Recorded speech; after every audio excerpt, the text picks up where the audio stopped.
ওয়াসসালাতু ওয়াসসালামু আলা রাসূলিল্লাহ ওয়া বা'দ।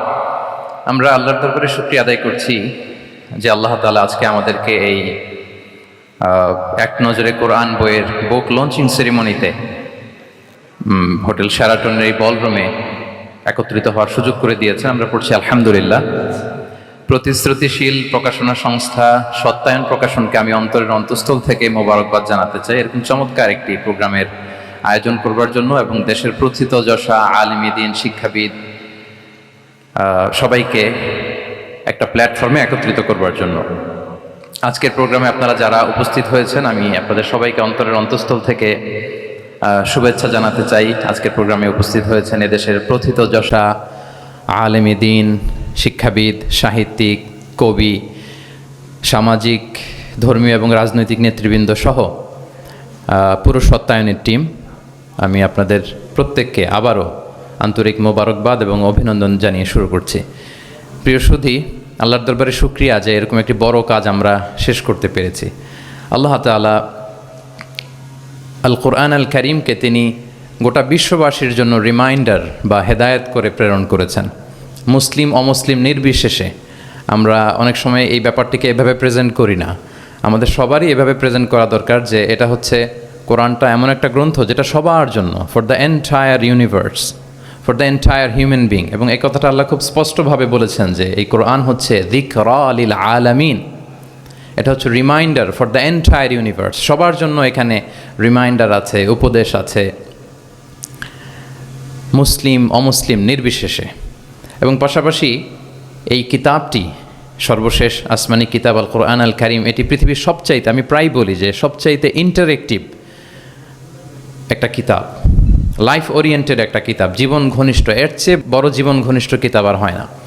আমরা যদি অন্যান্য আসমানি কিতাবের সাথে কোরআনকে একটু কম্পেয়ার করি, আমরা দেখব যে অন্যান্য সব আসমানি কিতাব একবারে নাজিল হয়েছে। আপনারা ব্যাপারটি হয়তো অনেকেই জানেন যে তাওরাত, ইনজিল, জাবুর থেকে শুরু করে সুহুফ ইব্রাহিম ও মূসা, এ সবগুলো একবারে কাঠের ফলকে করে একবারে নবীর হাতে দেওয়া হয়েছে, যে এখানে কিছু আদেশ আছে, নিষেধ আছে, ডুজ অ্যান্ড ডোন্টস, কিছু নির্দেশিকা একবারে দিয়ে দেওয়া হয়েছে।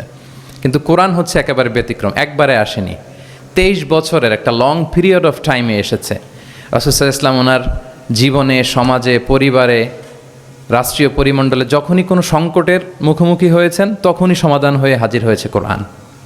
তিনি পরিবারে সংকটের মুখোমুখি হয়েছেন, কোরআন এসেছে। ফ্যামিলি অ্যাফেয়ার্স নিয়ে চাপে আছেন, কোরআন এসেছে। মদিনার বাজারে কিছু নিয়ে ডিল করছেন, সমস্যা, কোরআন নাজিল হয়েছে। যুদ্ধের ময়দানে কোরআন নাজিল হয়েছে। তিনি পাহাড়ে চড়েছেন, পাহাড়ের উপরে কোরআন নাজিল হয়েছে। মক্কায় নাজিল হয়েছে, মদিনাতে নাজিল হয়েছে, মরুভূমির মাঝখানে নাজিল হয়েছে। মানে যেখানে সমস্যা সেখানে কোরআন, প্রবলেম সলভিং মেথডোলজি নিয়ে। এজন্য 23 বছরের লম্বা সময়টা লেগেছে। এজন্য এটা খুবই লাইফ ওরিয়েন্টেড, জীবন ঘনিষ্ঠ, ইন্টারেক্টিভ একটা কিতাব। মানুষের সাথে খুবই ইন্টারেক্ট করে কোরআন। যেখানে আমাদের সমস্যা ওখানে কোরআন এসেছে। এবং এটাকে আল্লাহ তাআলা ক্রাইটেরিয়ান বলেছেন এই কোরআনকে, আল ফুরকান, অর্থাৎ the criterion two differentiate between right and রং, সত্য মিথ্যার মধ্যে পার্থক্য করে দেয়। ইউফারিকু বাইনাল হাক্কি ওয়াল বাতিল। আমরা কোরআনের লেন্স দিয়ে যদি দুনিয়া পরখ করি তাহলে কোনটা সত্য কোনটা মিথ্যা খুব সহজে বুঝতে পারবো, দিবালোকের মতো স্পষ্ট হয়ে যাবে। সো এই জন্য কোরআন স্টাডি করা, কোরআন পড়া, কোরআনের সাথে আমাদের সম্পর্ককে মজবুত করা, এই দিকে যেন আমরা একটু যত্নবান হই। এই ছোট্ট একটি রিমাইন্ডার দিয়ে আমি আমার মূল কথা শুরু করছি। প্রিয় সুধী, এক নজরে কোরআন নামে যেই নতুন গ্রন্থটি প্রকাশিত হলো, আপনাদের সামনে, সবার সামনে শোভা পাচ্ছে। আমরা কি করেছি এই বইতে একটু করে আপনাদের সাথে শেয়ার করতে চাই। এখানে বেসিকলি আমি কোরআনের 114 সূরার, কোরআনের 114টি সূরার সার নির্যাসকে নিয়ে এসেছি। The cream of the creams এখানে পাওয়া যাবে, সিনোপসিস অফ দ্য এন্টায়ার কোরআন। পুরো কোরআনকে যদি সামারি করা হয় বা কোরআনের কি ফ্যাক্টগুলোকে যদি নোট ডাউন করা হয়, ওইটাকে যদি সুন্দর করে ডিজাইন করে সাজানো হয়, তাহলে যেটা হবে সেটাই হচ্ছে এক নজরে কোরআন। এই কাজটা আমরা করার চেষ্টা করেছি। এবং এই বইতে কোরআনের তথ্যগুলো, মেসেজগুলো আমরা খুব সহজ ঝরঝরে বাংলা ভাষায়, যেটা পড়তে কষ্ট হবে না বা বোরিং ফিল হবে না, একাধিকবার সম্পাদনা করে করে এটাকে পলিশড করে একটা ঝরঝরে বাংলায় আমরা উপস্থাপনের চেষ্টা করেছি। এবং সবচেয়ে মজার ব্যাপার হচ্ছে কোরআন নিয়ে এই ধরনের কাজ খুব কম। কোরআনের যে কোর মেসেজগুলো, এগুলোকে ইনফোগ্রাফি দিয়ে ফুটিয়ে তোলা হয়েছে। ইনফোগ্রাফিতে আমাদের একটা আকর্ষণ থাকে, দেখলে সহজ লাগে, বুঝতে খুব সহজ লাগে। এবং পাঠকদের সুবিধার্থে ছক বিন্যাস করে কোরআনের মেসেজগুলো এখানে আমরা উপস্থাপনার চেষ্টা করেছি। তো আমি আশা করি যে এই বইটি আপনাদের সকলের, যারা মাদ্রাসা ব্যাকগ্রাউন্ডের কিংবা জেনারেল ব্যাকগ্রাউন্ডের, সকলের উপকার হবে। আর কারো উপকার হোক বা না হোক, আমার খুব উপকার হবে। আমার আজীবনের জন্য একটা নোট হয়ে গেল। আমি ভেবে দেখলাম যে আমি তো তাফসির করতে হয়, ফলে এখন থেকে আমি যে কোনো সূরার তাফসির করার আগে আমি একবার রিভিশন দিয়ে যাব এখান থেকে। মানে আমার জন্য একটা আজীবনের কাজ হয়ে গেছে। সত্যায়নকে আমি আবারও ধন্যবাদ জানাতে চাই যে আমার তাফসির প্রোগ্রামের যেই হোমওয়ার্ক বা ম্যাটেরিয়াল রেডি করা, এটা ওনারা সহজ করে দিলেন এই কাজের মধ্য দিয়ে। তো আমি বোধ করি এবং বিশ্বাস করি আমার যেহেতু উপকার হবে, আমাদের বক্তা ভাই যারা দাঈ ইলাল্লাহ, খতিব, ইমাম, আলিয়া মাদ্রাসা কিংবা কামি মাদ্রাসার শিক্ষক, ছাত্রবৃন্দ, সবার এই বইটা বেশ উপকারে আসবে বলে আমি বিশ্বাস করি এবং আল্লাহর কাছে কামনা করি। কোরআনের শিক্ষাকে যে বিভিন্ন অ্যাঙ্গেল থেকে দেখা যায়, বিভিন্ন অ্যাঙ্গেল, হাজারো অ্যাঙ্গেল থেকে কোরআনকে স্টাডি করা যায়, তারই বেসিকলি একটা ক্ষুদ্র প্রয়াস হচ্ছে আমাদের এক নজরে কোরআন। আপনারা একটু পাতা উল্টালি সেটা বুঝতে পারবেন। আমি 2-1 মিনিটে একটু বলি যে বইটা আমরা কিভাবে সাজিয়েছি। আমরা প্রত্যেকটা সূরাকে 16টা অ্যাঙ্গেল থেকে অ্যানালাইসিস করার চেষ্টা করেছি। শুরুতে আমরা সূরার সংক্ষিপ্ত পরিচিতি নিয়ে এসেছি। এটা অনেক জায়গায় দেখা যায়, আপনারা দেখবেন বিভিন্ন তাফসিরে, বিভিন্ন গ্রন্থে এটা পাওয়া যায়। আমরা এটা নিয়ে এসেছি সূরার সংক্ষিপ্ত পরিচিতি। এখানে সূরা কোথায় নাজিল হয়েছে, কখন নাজিল হয়েছে, সূরার আয়াত সংখ্যা কত, এই সূরার নাম, নামের অর্থ কী, এই নামের নেপথ্যের গল্পটা কী, পেছনের রহস্যটা কী। এই সূরার আবার যদি অন্যান্য অনেকগুলো নাম থাকে সেগুলো এক্সপ্লেইন করা, এটা আমরা নিয়ে এসেছি। আমরা প্রত্যেকটা সূরার শানে নুজুল উল্লেখ করেছি সহিহ হাদিস থেকে, তাফসির গ্রন্থগুলো থেকে রেফারেন্স দিয়ে। এবং প্রতিটা সূরার যে ভার্চু আছে, ফজিলাত, সেটা আমরা উল্লেখ করেছি সুন্নাহর ভিত্তিতে। পাশাপাশি মজার ব্যাপার হচ্ছে প্রত্যেকটা সূরার শুরু এবং শেষের একটা সম্পর্ক আছে, যেটা আমরা অনেকে ধরতে পারি না। আল্লাহ কিন্তু র্যান্ডম কিছু বলে দেননি কোরআনে, সব কিছুর একটা কানেক্টিভিটি আছে। সো সূরার শুরু শেষের সম্পর্কটা কি, সেটা আমরা একটা সাব পয়েন্টে এনেছি। পাশাপাশি এই সূরার সাথে এই সূরার আগের সংযোগটা কোথায়, এবং এই সূরার সাথে ডিরেক্টলি এই সূরার পরে যে সূরাটা আসতেছে সেটার সংযোগটা কোথায়, সেটা আমরা এখানে নিয়ে এসেছি। পাশাপাশি সূরার মূল শিক্ষাগুলোকে আমরা কয়েকটা সেগমেন্টে ভাগ করেছি, বেসিকলি 3টা সেগমেন্টে। প্রত্যেকটা সূরার যে মূল বক্তব্য, মৌলিক কথাগুলো আমরা 3টা সেগমেন্টে নিয়ে এসেছি, যাতে সেগমেন্টগুলো দেখলেই একজন পাঠক, একজন শিক্ষার্থী সহজেই শিক্ষাগুলোকে আত্মস্থ করতে পারে। তারপরে গতিপথ নামে আমরা, এগুলো হচ্ছে আমাদের ইউনিকনেস, এরকম দেখা যায় না। প্রত্যেকটা সূরার মধ্যে গতিপথ নামে একটা টাইটেল আপনারা পাবেন। আপনারা জানেন যে কোরআনের কথাগুলো প্রায়ই আলোচনার মোড় চেঞ্জ হয়। আল্লাহ হিস্ট্রি দিয়ে শুরু করেন, হিস্ট্রি বলতে বলতে হঠাৎ আল্লাহ আবার জান্নাতের ভেতরে ঢুকে যান, জান্নাতের পরপরই আবার জাহান্নামের কথা বলেন, এরপরে আবার কিছু ডুজ অ্যান্ড ডোন্টস, কিছু ইনস্ট্রাকশন। তো সাধারণ মানুষের এই ডটগুলো কানেক্ট করতে একটু সমস্যা হয়। We connected the dots. গতিপথ দিয়ে আমরা বুঝিয়েছি যে কখন কোথায় আলোচনার মোড় নিয়েছে, একটার পর একটা কিভাবে আসলো, এই সিকোয়েন্সটা আমরা গতিপথে উল্লেখ করেছি। এরপর আমরা ওভারভিউ রেখেছি একটা পয়েন্টে। ওভারভিউ হচ্ছে সূরার আয়াত ভিত্তিক বা রেঞ্জ ভিত্তিক এই সূরাতে কী নিয়ে আলোচনা করা হয়েছে তার সার নির্যাস। সূরা যত বড় হোক 10টা কলামে আমরা নিয়ে এসেছি। যেমন সূরা বাকারা অনেক বড় সূরা, 286টা আয়াতের সূরা, কিন্তু 10টা কলামে যদি আপনি দেখেন এন্টায়ার সূরা বাকারাতে কী আছে সার নির্যাস আমরা এখানে উল্লেখ করেছি। এরপর মেজর থিম উল্লেখ করেছি। বিভিন্ন বিষয় নিয়ে প্রতিটি সূরাতে আলোচনা হলেও কিছু ফোকাসড পয়েন্ট থাকে একটা সূরার, সেগুলোকে আমরা মেজর থিমে এনেছি। এরপর আমরা সেন্ট্রাল থিম রেখেছি, একটা সূরার কেন্দ্রীয় আলোচ্য বিষয় কি। এই বইয়ের কাজ করতে যে সবচেয়ে বেশি কষ্ট হয়েছে আমার এই সেন্ট্রাল থিম বের করতে, কারণ একটা বড় সূরার সেন্ট্রাল থিম নিয়ে আসা অনেক জটিল। আমি যদি আমার এই জার্নিটার সামান্য একটু আমি কয়েক সেকেন্ডে শেয়ার করি। লেটসে সূরা বাকারার সেন্ট্রাল থিম আমি কিভাবে বের করেছি। 286টা আয়াত, এই 286 আয়াতের মধ্যে এক কথায় সূরা বাকারার কেন্দ্রীয় আলোচ্য বিষয় কি আমরা কিভাবে বুঝবো। আমরা সূরা বাকারার সেন্ট্রাল থিম লিখেছি চেঞ্জিং দ্য লিডারশিপ। বাকারার সেন্ট্রাল থিম হচ্ছে বেসিকলি নেতৃত্বের পরিবর্তন। তাগায়ুরুল কিয়াদা মিন বানি ইসরাইল ইলা বানি ইসমাইল। বনি ইসরাইলিদের হাত থেকে ফ্ল্যাগ নিয়ে আল্লাহ বনি ইসমাইলিদের হাতে তুলে দিয়েছেন। এটা হচ্ছে সূরাতুল বাকারা। এবার আপনাদেরকে একটু ভিতরে নিয়ে যায়। আমরা যদি সূরা বাকারা খেয়াল করি দেখবেন যে শুরুতে ইয়া বানি ইসরাইল আযকুরু নি'মাতি আল্লাতি, শুধু বনি ইসরাইল তোমাদেরকে এই নিয়ামত দিয়েছি, এই দিয়েছি, সেই দিয়েছি, মানে ওদেরকে গ্লোরিফাই করা হয়েছে। ওরা অনেক বড় জাতি ছিল, অনেক বড় সভ্যতা ছিল, এটা বোঝা যাবে। মুসা আলাইহিস সালামের সাথে এই হয়েছে সেই হয়েছে, এগুলো বলতে বলতে খানিক পরে আল্লাহ তাআলা কেবলা পরিবর্তনের ঘটনা আনলেন। তাহবিলুল কেবলা, কেবলা চেঞ্জ মানে হচ্ছে ক্ষমতার চেঞ্জ, কেবলা চেঞ্জ মানে গদি চেঞ্জ, কেবলা চেঞ্জ মানে সভ্যতার পরিবর্তন। এই কেবলা চেঞ্জের পরপরই দেখবেন এই উম্মার কথা শুরু, নামাজ, রোজা, জাকাত, অনেক নির্দেশিকা, ডুজ অ্যান্ড ডোন্টস। তার মানে ওই সভ্যতার পতন সেখানে হয়েছে, নতুন এক সভ্যতার উত্থান এখানে হয়েছে। Changing the leadership. আমরা জানি যে অ্যাব্রাহামিক ফেথ যে আমরা বলি, তিনটা ধর্ম, ইসলাম, জুডাইজম অ্যান্ড ক্রিশ্চিয়ানিটি, এই তিন ধর্মের গোড়া যে মিলেছে ইব্রাহিম আলাইহিস সালামের এখানে, তাই তো? ইব্রাহিম আলাইহিস সালামের দুই সন্তান, ইসমাইল আলাইহিস সালাম, ইসহাক আলাইহিস সালাম। এটাকে যদি আমরা ইসমাইল ধরি, এটাকে যদি ইসহাক ধরি, তাহলে দেখেন এই ইসহাক আলাইহিস সালামের চ্যানেলে দুনিয়ার সব নবীরা এসেছে। সব নবী বলতে আমি বেশিরভাগ বোঝাচ্ছি, অলমোস্ট 99% নবী এই চ্যানেলে এসেছে। কিন্তু ইব্রাহিম আলাইহিস সালামের আরেক সন্তান ইসমাইলের চ্যানেলে কোনো নবী নেই, এটা নবী শূন্য একটা চ্যানেল। এবং সব নবীরা তাদের উম্মতের কাছে বলতো যে সর্বশেষ একজন নবী আসবে যিনি হবেন সবার সেরা, শ্রেষ্ঠ নবী। তো যেহেতু হাজার হাজার নবী ইসহাক, ইয়াকুব, ইউসুফ এই চ্যানেলে আসতেছে, তাদের একটা ধারণা ছিল ওই যে সর্বশেষ নবী, শ্রেষ্ঠ নবী, উনিও এই চ্যানেলেই আসবেন, সবার এটা বদ্ধমূল। আর এই চ্যানেলটাকে তারা বলতো নবী শূন্য চ্যানেল। ইসমাইল আলাইহিস সালামের চ্যানেলে হাজার বছর ধরে কোনো নবী আসে না, সব নবী আসে এই চ্যানেলে। কিন্তু আল্লাহ তাআলা তাদের ধারণাকে নস্যাৎ করে দিয়ে সর্বশেষ নবীকে আল্লাহ তাআলা এই চ্যানেলে না পাঠিয়ে মুহাম্মদ রাসূলুল্লাহ সাল্লাল্লাহু আলাইহি ওয়াসাল্লামকে তিনি ইসমাইল আলাইহিস সালামের চ্যানেলে পাঠালেন। ফলে লিডারশিপের চেঞ্জ হলো। এইভাবে আমরা সূরা বাকারার সেন্ট্রাল থিমকে আইডেন্টিফাই করেছে, চেঞ্জিং দ্য লিডারশিপ ফ্রম বানি ইসরাইল ইলা বানি ইসমাইল। রাসূল সাল্লাল্লাহু আলাইহি ওয়াসাল্লাম কিন্তু বনি ইসরাইল ছিলেন না, তিনি ছিলেন বানি ইসমাইল।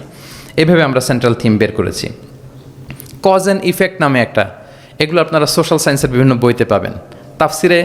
তাফসির গ্রন্থে সাধারণত আমরা আমাদের ক্লাসিক 83 বইগুলোতে দেখি না, কিন্তু আমরা কজ অ্যান্ড ইফেক্ট রেখেছি। প্রত্যেকটা সূরার একটা নির্বাচিত আয়াত থেকে একটা কারণ এবং এই কারণের প্রভাব। ওয়ালাউ আন্না আহলাল কুরা আমানু ওয়াত্তাকাউ লাফাতাহনা আলাইহিম বারাকাতিম মিনাস সামা। জনপদের অধিবাসীরা যদি ঈমান আনে এবং তাকওয়া অবলম্বন করে তাহলে কি পাবে? বারাকাতিম। এটা হচ্ছে কজ, এটা হচ্ছে ইফেক্ট। লা ইন শাকারতুম লা আযীদান্না, এটা কজ, এটা ইফেক্ট। এইভাবে আমরা শুধু কজ অ্যান্ড ইফেক্ট দিয়ে 600 পৃষ্ঠার বই করা সম্ভব। তো আমরা প্রত্যেকটা সূরা থেকে একটা কজ অ্যান্ড ইফেক্ট এখানে উল্লেখ করেছি, জাস্ট একটা বিগিনিং হিসেবে। ইন ফিউচারে যদি আল্লাহ তাআলা আমাদেরকে তৌফিক দান করেন আমরা হয়তো কাজ করব। তারপর আমরা রিফ্লেকশন নামে, রিফ্লেকশন যেটাকে আমরা তাদাব্বুর বলি, তাদাব্বুরে কোরআন নামে একটা পয়েন্ট রেখেছি। ম্যাক্সিমাম 1টা থেকে 2টা তাদাব্বুর শেয়ার করেছি। এখানে আমাদের চিন্তার খোরাক আছে যে এই আয়াতের পেছনের গল্পটা কি, এখান থেকে আমাদের শিক্ষাটাকে আমরা সেখানে তুলে ধরবার চেষ্টা করেছি। কেস স্টাডি একটা পয়েন্ট রেখেছি, যেটা সাধারণত তাফসির গ্রন্থে আমরা দেখি না। কেস স্টাডি এটাও সোশ্যাল সায়েন্সের একটা টার্মিনোলজি। কেস স্টাডি হচ্ছে অতীতের কোনো ঘটনা প্রবাহকে কেন্দ্র করে ওটার উপর বেস করে বর্তমান এবং ভবিষ্যতের সিদ্ধান্ত নির্ধারণ করা, এটাই আমরা করেছি। অর্থাৎ কোরআনের লেন্স দিয়ে আমরা বর্তমানকে পরখ করবার চেষ্টা করেছি এই কেস স্টাডি পয়েন্টে। সবশেষে কিছু শব্দ জানতেই হয়, এরকম একটি পয়েন্ট রেখেছি যে কিছু শব্দ আছে এগুলোর অর্থ আমাদের জানতেই হয়। একেবারে রুট লেভেলে বাদাবিরা, মরুর বেদুইনরা এই শব্দ দিয়ে কী মিন করে, প্রফেটের টাইম এটা দিয়ে কী মিনিং হতো, আধুনিক আরবিতে এটা দিয়ে কী মিনিং করে, শুধু এইটার উপর 1000 পৃষ্ঠার বই করা সম্ভব। তো ফলে আমরা মাঝে মাঝে কিছু সূরায় কিছু শব্দ জানতেই হয় এই শিরোনামে কিছু কিছু কথা আলোকপাত করেছি। সো এইভাবে আমরা এক নজরে কোরআনটা সাজাবার চেষ্টা করেছি। প্রিয় সুধী, as a writer, as a author of the book, আমাকে যদি বলা হয় যে এটা কোন ধরনের বই, তাহলে আমি বলবো এটা একটা মাইন্ড ম্যাপিং বুক। আপনারা মাইন্ড ম্যাপিং বুকের কথা শুনবেন। এটা হচ্ছে, এই বইটাকে যদি আপনি পড়েন তাহলে কোরআনের শিক্ষাগুলো আপনার মাইন্ডে ম্যাপের মতো চলে আসবে। খুব ইজিলি আপনি এটা থেকে লেসন নিতে পারবেন এবং শেয়ার করতে পারবেন। তো বর্তমান সময়ের জন্য আমার কাছে মনে হচ্ছিল যে এরকম একটা কাজ দরকার। আমার কোরআনের একাডেমিক জার্নি শুরু হয়েছে 2008-এ। আল আজহারে আমি তাফসির নিয়ে ব্যাচেলর করেছি। তারপর মালয়েশিয়াতে আমি মাস্টার্স পিএইচডি করেছি কোরআনের উপর, হিউম্যান এমব্রায়োলজি। মায়ের পেটে বাচ্চার ভ্রূণ যে ডেভেলপ করে, নুতফা, আলাকা, মুদগা, দুজন সায়েন্টিফিক মুফাসসির তানতাবি জাওহারি আর জাকলুল আন-নাজ্জার, ওনাদের কম্পারেটিভ অ্যানালাইসিস করেছি। পিএইচডিতে human behavioural patterns in the holy Quran, মানুষের আচরণগত দিকটা কোরআন কীভাবে দেখে। এই যে আমাদের এক এক মানুষ এক এক আচরণ, এক একভাবে রিয়্যাক্ট করি, এর পেছনের কারণটা কি, কোরআন কীভাবে দেখে, এটা নিয়ে আমার গবেষণা ছিল। তো ফলে বর্তমান সময়ে আমি দেখলাম যে এরকম মাইন্ড ম্যাপিং বুকের খুব দরকার। এখন দেখবেন যে মানুষের সময় খুব কম, all are rushing, super busy, সময় নাই হাতে। এখন মানুষ ভিডিও দেখে না। আমি 2 বছর আগে একটা প্রফিট সিরিজ করেছিলাম 25 জন নবীর জীবনের উপর, খুবই ওয়েল ডকুমেন্টেড ম্যানারে, একাডেমিক ওয়েতে। তো এটার ভিউ খুব একটা নাই, এগুলো দেখতে চায় না মানুষ। মানুষ খুব বিজি। এখন কি দেখে জানেন? আমি বলে দিই, রিলস দেখে, রিলস, তাই না? রিলসে এই 1 মিনিট, 1.5 মিনিট, 2 মিনিট সে তার জিনিসটা পেয়ে যায়। হতে পারে নলেজ, হতে পারে কোনো ইনফরমেটিভ ভিডিও, অথবা এন্টারটেইনমেন্ট, রিলসে মানুষ। তো আমি ভাবলাম যে এখনকার মডার্ন সোসাইটির কথা যদি বলি, আমরা কালচারাল এলিট বলে যাদেরকে একটু বাঁকা চোখে কথা বলি, এদের কাছে যদি আমাকে কোরআন পৌঁছাইতে হয়, এরকম মাইন্ড ম্যাপিং একটা বুক দরকার। তো সেই চিন্তা থেকে আমাদের কয়েক বছরের পরিশ্রম, আল্লাহ তাআলা দয়া করে আলোর মুখ আজকে আমরা দেখেছি, বইটা আলোর মুখ দেখেছে আলহামদুলিল্লাহ। সেই চাহিদা মাথায় রেখে, মানুষের যে চাহিদা, এটা মাথায় রেখে আমরা বইটাকে ডিজাইন করেছি। আমাদেরকে অনেকে প্রশ্ন করেন, শায়েখ আপনি তো কোরআন নিয়ে অনেক ইন্সপায়ার করেন, তো কোরআন যে পড়তে বসি, অনুবাদ পড়লে অনেক সময় বুঝি না। সাধারণ মানুষ আসলে বুঝে না যে হঠাৎ আল্লাহ এটা বলে, এরপরে এটা বলে। আমার আম্মাই এই কথা বলে আমাকে শুনে, শায়েখ আহমদুল্লাহকে শুনে, এরকম কোন আলেম কি বলতেছে আমার আগে আমার আম্মার কাছে পাওয়া যায়। ওই যে ইউটিউব থাকে, খালি দেখতে থাকে কার কি আলোচনা আসলো। আর কোরআনটা পড়ে, তো আম্মা আমাকে মাঝে মাঝে বলে যে বাবা, সূরা ইউসুফে হঠাৎ এটা বলতে যে আবার এটা কেন বললো? তো উনি তো আর আমাদের মতো সিস্টেমেটিক অর্ডারে ওস্তাদের সামনে বসে পড়ে পড়ে তো আর আসে নাই। সো ওনাকে কেউ ধরাই দিতে হবে। ওই ধরিয়ে দেওয়ার কাজটা আমরা অনেকটা এক নজর কোরআনে করেছি। ফলে আমরা কোরআনের কোনো সূরার অনুবাদ পড়ার আগে, তাফসির পড়ার আগে, আমরা যদি এক নজরে কোরআন থেকে ওই সূরাটা একটু পড়ে নেই, আমার মনে হয় যে খুব সহজে আপনি সূরাটা ধরতে পারবেন। লেটসে আপনি প্ল্যান করেছেন এই রমাদানে আমরা সূরা ইয়াসিন, এই রমাদানে সূরা ইয়াসিনের বঙ্গানুবাদটা পড়ব, সূরা ইয়াসিনের তাফসির আমরা পড়ব তাফহিম থেকে, জিলাল থেকে, ইবনে কাসির থেকে, যে কোনো হোয়াটএভার ইট ইজ। আপনি সূরা ইয়াসিনের অনুবাদ এবং তাফসির পড়ার আগে যদি এক নজরে কোরআন থেকে জাস্ট 5 পৃষ্ঠা একটু পড়ে নেন, আপনি আগে থেকেই বুঝে যাবেন এই সূরায় কী কী আছে, কী কী বলা হচ্ছে, সেন্ট্রাল থিম কি, মেজর থিম কি, সার নির্যাসটা কি সূরা ইয়াসিনের, এখানে আপনি পেয়ে যাবেন। এরপর আপনি অনুবাদ পড়েন, সহজ, you will get an overall idea, সহজ হবে আপনার জন্য ইনশাআল্লাহ বিইذنিল্লাহ। তো আমি কয়েক বছর আরব বিশ্বে পড়াশোনা করেছি, আল আজহার ইউনিভার্সিটিতে, ওয়েস্টার্ন ওয়ার্ল্ডেও আমাদের বিভিন্ন লাইব্রেরিতে ভিজিট করার সুযোগ হয়েছে। তো ওখানে আমি দেখতাম যে খুব সুন্দর সুন্দর বই, অনেক সুন্দর বাইন্ডিং, ছাপা ভালো, পৃষ্ঠা ভালো, কালারফুল। মোস্ট রিসেন্টলি আমি একটা বই পড়ছি, মিরাজ মহিউদ্দিন নামে একজন Egyptian scholar, Harvard graduate, revelation নামে, অনেকে হয়তো দেখে থাকবেন। এত চমৎকার বই সিরাতের উপর আমি আমার পুরো জীবনেতে দেখিনি। হার্ভার্ড গ্রাজুয়েট সে, এমনভাবে সে সিরাতটাকে মানে ভিজুয়ালি প্রেজেন্ট করেছে, অবাক করা। তো আমার খুব ইচ্ছে ছিল যে ওয়াই নট বাংলাদেশে আমরা আমাদের এই পাবলিকেশন ইন্ডাস্ট্রি থেকে এরকম বই কেন হয় না। তো যেই প্রকাশকের সাথেই কথা বলি, ওনারা বলে যে শায়েক আপনি তো জানেন না, এই দেশে মাথার চেয়ে পায়ের দাম নাকি বেশি। তাই আমি বললাম এটা আবার কি জিনিস? বলে যে পায়ে তো জুতা পরে, মানুষ জুতা কেনার জন্য অ্যাটলিস্ট 2000 টাকা বাজেট রাখে, মানে 2000 টাকার কমের নিচে নাকি জুতা হয় না এই দেশে, ভালো জুতা। তো বলে যেই লোক 2000 টাকা দিয়ে জুতা কিনবে পায়ের জন্য, সে বই খুঁজে 600 পৃষ্ঠার বই হইতে হবে, দাম হইতে হবে 500 টাকার নিচে। তো এই ব্যাপারটা যৌক্তিক, আমাদের মধ্যে ওই কালচারটা গড়ে ওঠেনি। তো আমি আবারও সত্যায়ন প্রকাশনকে ধন্যবাদ জানাতে চাই। ওনাদের সাথে অনেক মিটিং করে, অনেকভাবে বুঝিয়ে আমি ওনাদেরকে রাজি করেছি, এবং ওনারাও অ্যাগ্রি করেছেন যে না শাক, আপনি যেভাবে গাইড করবেন ওভাবেই আমরা বইটা করব। আপনারা দেখবেন যে 608 পৃষ্ঠার একটা বই, হার্ড কাভার, 4 কালারের কম্বিনেশন, এবং মেট যে আর্ট পেপার, পুরো আর্ট পেপারে এই 608 পৃষ্ঠার বইকে আমরা এনেছি।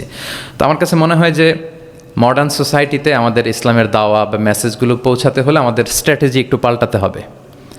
যেভাবে তাদের কাছে রিচ করা যায়, পৌঁছা যায়, আমাদের কন্টেন্ট যেমনি ভালো হইতে হবে, পাশাপাশি আমাদের বাধাই, আমাদের কাভার দেখলেই যাতে ভালো লাগে। আমার মনে হয় যে এই বইটা কেউ দেখে একটু নাড়াচাড়া করলেই সে এটা কালেক্ট করতে চাইবে। তো আমার তো আরও কয়েকটা পাবলিক ইভেন্ট আছে, আমি তো বিভাগীয় পর্যায়ে প্রোগ্রাম করছি, আমার ময়মনসিং এবং রাজশাহী বিভাগের প্রোগ্রাম বাকি। তো আমি সেখানেও আহ্বান জানাবো যে আপনারা কাইন্ডলি বইমেলায় যাবেন, যে বইটা শুধু দেখবেন, আমি কিনতে বলবো না কাউকে। তো এটার দাম যেহেতু একটু বেশি হয়ে যাচ্ছে, আমি প্ল্যান করতেছি যে আমাদের তো কিছু শুভাকাঙ্ক্ষী ভাই বন্ধু আছে, তাদেরকে বলবো যে কিনে কিনে বিতরণ করবেন। এলাকার কোনো ইমাম, খতিব, কোনো বক্তা যেন বাকি না থাকে। কেউ না পেলে আমার সাথে যোগাযোগ করবেন, আমি নিজ টাকায় এটা বিতরণ করব। যদি আল্লাহ তাআলা এই ওসিলা যদি আমাদেরকে কবুল করে, এটাই আমাদের জন্য অনেক বড় সৌভাগ্য। সবশেষে আপনারা অনেক ব্যস্ত মানুষ, এমন এমন অল আর লাইক স্টার্স এখানে নজুম, দেশ বরেণ্য এতগুলো পাবলিক ফিগার, এত প্রথিতযশা আলেমে দিন, সাহিত্যিক, বুদ্ধিজীবীদেরকে এক প্ল্যাটফর্মে আনা এটা অনেক কঠিন। তারপরেও আপনারা শুধু কোরআনের দিকে চিন্তা করে আপনারা সময় বের করে এসেছেন। আপনারা আমার অন্তরের অন্তঃস্থল থেকে শুভেচ্ছা জানবেন, ভালোবাসা জানবেন। আপনাদের সবাইকে আমি আবারও শুভেচ্ছা জানাচ্ছি, সত্যায়ন প্রকাশনকে শুভেচ্ছা জানাচ্ছি, এবং আল্লাহ তাআলার কাছে এই ছোট্ট অ্যাপিলটুকু, দোয়াটুকু আল্লাহর কাছে করে যে রব্বানা তাকাব্বাল মিন্না ইন্নাকা আনতাস সামিউল আলিম ওয়া তুব আলাইনা ইয়া মাওলানা ইন্নাকা আনতাত তাওয়াবুর রহিম। সাইয়েদনা ইব্রাহিম আলাইহিস সালাম ওনার সন্তান ইসমাইলকে নিয়ে যখন কাবা বানালেন, এই দোয়াটা করেছিলেন যে আল্লাহ আপনি কবুল করুন। আজকের এই বুক লঞ্চিং সেরিমনিতে আল্লাহর কাছে এই দোয়াটুকুই করে যে আল্লাহ আপনি মেহেরবানি করে এই কাজটুকু আপনি কবুল করুন। হাদা মা ইনদি ওয়াল ইলমু ইনদাল্লাহি।